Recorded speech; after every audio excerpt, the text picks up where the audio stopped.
O início parelho, né? A equipe do Vasco muito bem, fez o gol cedo. A gente manteve a tranquilidade, manteve o que a gente trabalhou, né? E seguimos criando situações e conseguimos terminar o primeiro tempo com uma boa vantagem. Oi, Kleber, Matheus, boa tarde. Igor Siqueira aqui do UOL, boa noite já.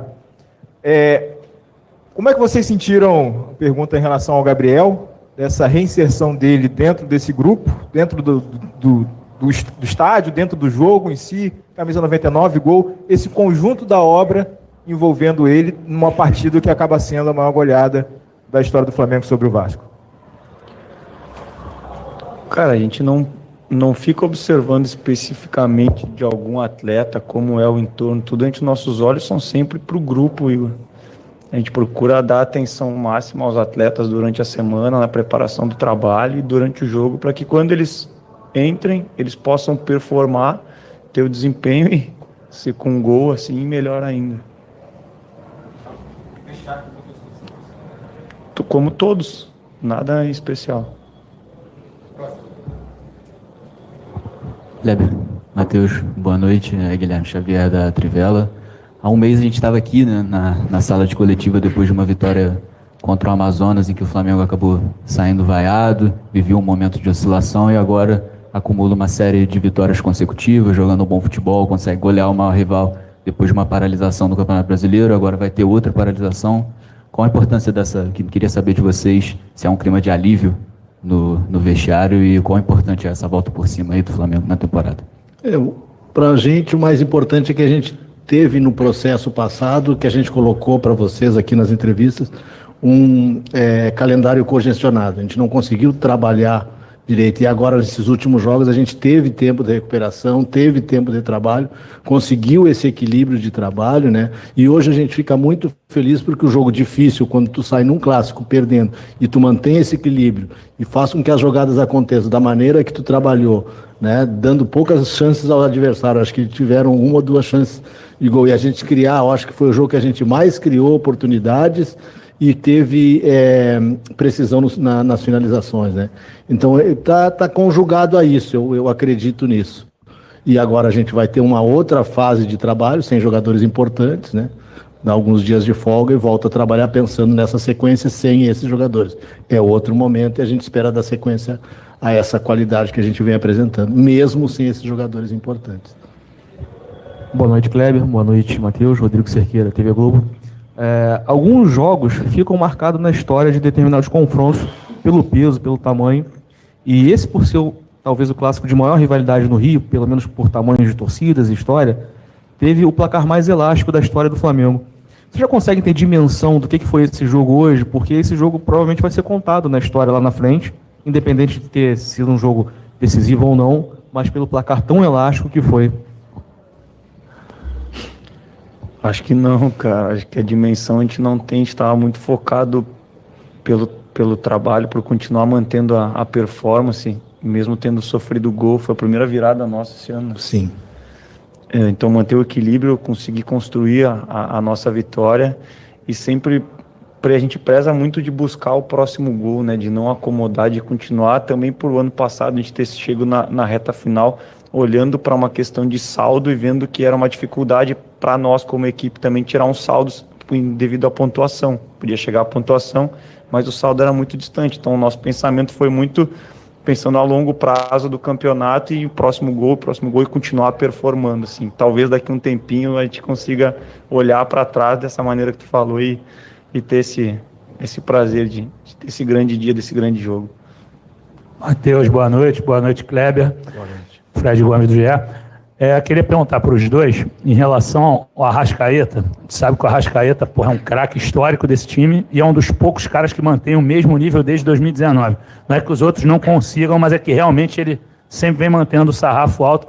E ele teve uma quedinha técnica nos últimos jogos, assim, ele não vinha nem conseguindo participar dos gols, coisa que para ele, se você pegar o histórico dele, é muito difícil você pegar uma sequência de 3 jogos sem o Arrascaeta ou marcar um gol ou dar uma assistência.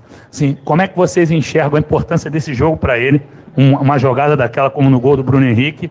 E também, assim, perguntar para vocês, mais uma vez insistindo na história aqui que ele perguntou para vocês, sobre esse 6-1, por ser um jogo que não é só a maior goleada do Flamengo no Clássico, é no Campeonato Brasileiro. É uma coisa assim que às vezes a torcida fala, olha, mas pô, o Flamengo teve uma oportunidade de fazer história e não conseguiu.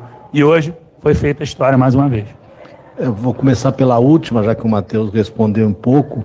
A gente não imaginava e não imagina nunca fazer um processo de goleada, né? Mais ainda num clássico. Os nossos últimos jogos com o Vasco, desde que a gente chegou, foram jogos difíceis, né? E a gente trabalhou dentro dessa dificuldade. Procurar repetir o que a gente fez nesses últimos jogos contra esses adversários em Libertadores e Copa do Brasil, e no Brasileiro também contra o Corinthians. Mas o jogo se colocou dessa maneira, né? Então, analisando os números, a gente teve o mesmo número de finalização, ou um pouco menos no primeiro tempo, mesmo eles jogando com 11, em relação ao segundo tempo que eles jogaram com a menos. Então, a gente buscou, não parou de buscar esses gols, né? Trabalhando com essa qualidade. E o Arrascaeta é importante, porque é o jogador pensador da equipe. Nesse momento dos últimos jogos, ele vinha num crescimento para buscar esse equilíbrio, para buscar esse nível de atuação que ele teve hoje. Uma pena que agora, nessa sequência, está fora, né? Então, que ele vá, que ele faça um grande trabalho na seleção e que na volta continue com esse crescimento e tendo atuações como ele teve hoje. Boa noite, Kleber. Boa noite, Matheus. Bruna Medeiros, do canal do Felipe Fontoura. O Flamengo melhorou, né, seu desempenho nos últimos jogos. E eu queria saber se esse período sem jogos pela Copa América, os 11 dias, vai ser prejudicial e como vocês acham que vocês podem fazer para o time voltar no mesmo ímpeto ofensivo, no mesmo ímpeto defensivo, mesmas atuações que está hoje. Obrigada e parabéns pela vitória. Obrigado. Trabalho. Chegar quando a gente reapresentar, manter os pés no chão, da mesma maneira que quando a gente passou um momento difícil, a gente sabia que era o trabalho que ia tirar a gente daquela situação. Chegar na quinta-feira, reapresentar e continuar trabalhando e mostrando, a gente fala para os atletas às vezes, tanto que vão começar quanto os que vão entrar, entra e faz o que tu fez no treino durante a semana. Faz o que vocês vêm fazendo durante a semana. E acho que o Luiz e o Wesley são um grande exemplo disso, que eles treinaram essa semana, eles treinaram pra caramba, às vezes tu olha, tu fica com vontade de botar 20 jogadores em campo, só que não dá.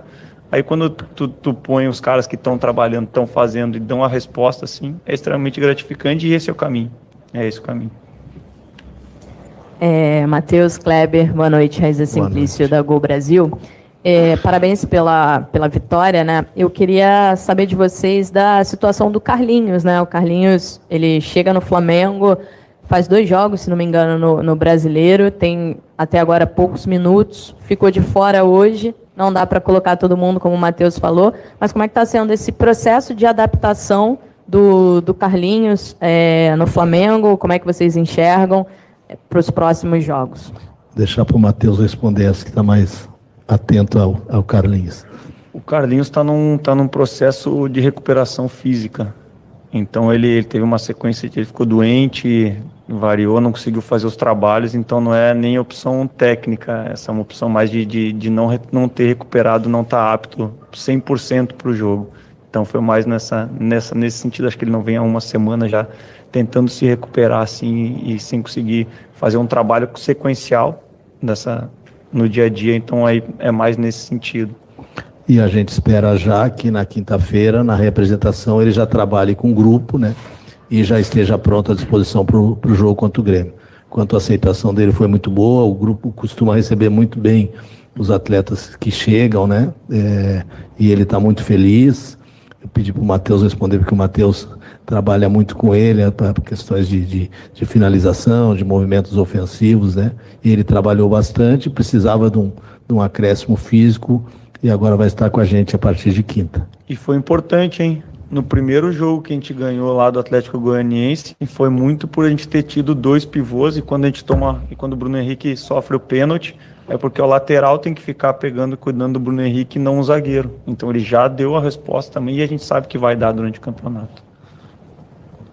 Aqui Matheus, Kleber, uma boa noite. Boa noite. Parabéns pela vitória, Marcos Martinho, do canal da QSRN.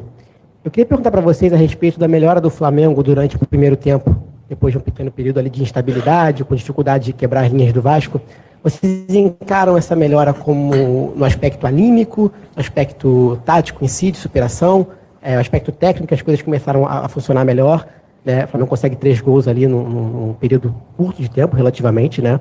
Queria saber a opinião de vocês a respeito disso. Mais uma vez, parabéns pela vitória e pela goleada. A gente reajustou alguns detalhes e a gente às vezes não gosta de falar nesses detalhes que são importantes. Foi aquilo que a gente trabalhou como estratégia de construção, principalmente, né? O Vasco marcou muito bem, com as linhas bem próximas, tirando espaço, mas a gente foi encontrando esses espaços pelos ajustes que a gente fez nesse início. E aumentou um pouco a competitividade. O Vasco iniciou competindo muito forte e o Flamengo aumentou a sua competitividade. Então, esses dois fatores fizeram com que a gente crescesse e ainda no primeiro tempo definisse um bom resultado. Kleber, Matheus, boa noite. Parabéns pela grande vitória hoje aqui no Maracanã. E, Kleber, tivemos hoje a situação do Alan, que saiu no primeiro tempo por conta de uma situação muscular, né? Não foi a primeira vez, outros 2 jogadores do Flamengo, curiosamente, também no primeiro tempo tiveram que ser substituídos recentemente. Se é algo calculado, normal, ou se, de alguma forma, preocupa vocês para esse intervalo, a recuperação e para a próxima sequência, em que, inclusive, o Flamengo vai ter menos opções com jogadores que estarão a serviço de suas seleções. E, Matheus, hoje tivemos a entrada do Gabriel Barbosa, depois daquela situação que aconteceu com ele. Parte da torcida o hostilizou, mas depois do gol dele, né, a torcida gritou que o Gabigol voltou. Até que ponto, né, isso é positivo para essa redenção do Gabriel Barbosa, ele que precisa também retomar o seu próprio futebol nessa temporada? O Alan é um jogador com característica de muita agressividade, um jogador de muita intensidade no jogo e fez uma sequência longa, né? Um pouco de resquício daquela parte que eu citei antes, de jogos num calendário congestionado que a gente teve. E a gente espera, vai ser avaliado com mais tranquilidade depois, a gente espera que ele consiga se recuperar e esteja à disposição para o Grêmio. Isso é um detalhe que o departamento médico pode falar melhor, mas o nosso desejo é que a gente consiga contar com todos esses jogadores. O Ayrton, né, que não estava, o Léo Pereira, que são no momento, Carlinhos, Ayrton, Léo Pereira e agora o Alan, jogadores que a gente gostaria de já contar para o jogo contra o Grêmio. O Fábio fala muito, né? Não adianta, a gente quer que ninguém machuque, mas futebol, no nível que é hoje em dia, a intensidade vai acontecer. A gente vai ter que tentar fazer com que menos aconteça e lidar com isso, né? E questão do Gabi, cara, a gente acredita nele. A gente acredita no que ele pode entregar pra gente dentro de campo e a gente quer ajudar ele a retomar ao que fez ele virar ídolo também da torcida do Flamengo. E isso é o nosso trabalho do dia a dia. Aqui, boa noite, Kleber, boa noite, Matheus. Parabéns pela vitória, pelo 6-1. A minha pergunta é específica para o Matheus, porque no terceiro gol nós tivemos um gol de bola parada, onde o Davi Luiz aparece quase como um centroavante, né? Ele se desloca, tá na frente do gol, vem para trás, faz um belíssimo gol de voleio. Essa foi uma jogada treinada por você ou é fruto aí de outros tipos de jogadas que o Flamengo já treina durante a semana? Somos todos nós, né? Não é quando a gente fala um ou outro responsável, tanto bola parada, o setor defensivo, o setor ofensivo, são todas questões que a gente estuda e conversa junto para treinar, né? Mas eu vou dar mérito aos atletas ali, que eles viram. Nosso segundo gol também foi de bola parada e a gente estava precisando fazer um golzinho de escanteio, de falta lateral, fazia um tempo que não saía já.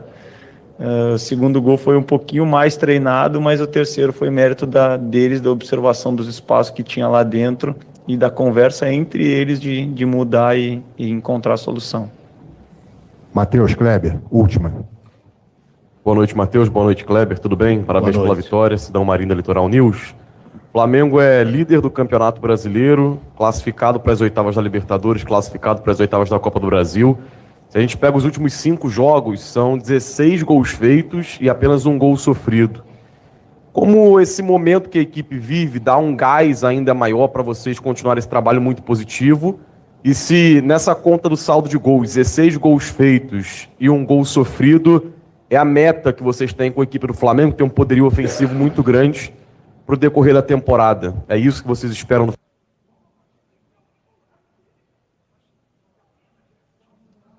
Flamengo? Uma produção muito grande no ataque, muitos gols feitos. Você falou até agora há pouco, né, que sempre quer buscar os gols. É isso que a comissão espera, um Flamengo que vai para cima, marca muitos gols, sofre poucos gols. E se me permitem uma rapidinha, amanhã tem um sorteio da Libertadores. Como que vocês conversam, né, com o elenco, entre comissão também, nessa expectativa para o sorteio? Obrigado. Eu vou começar aqui e o Matheus completa.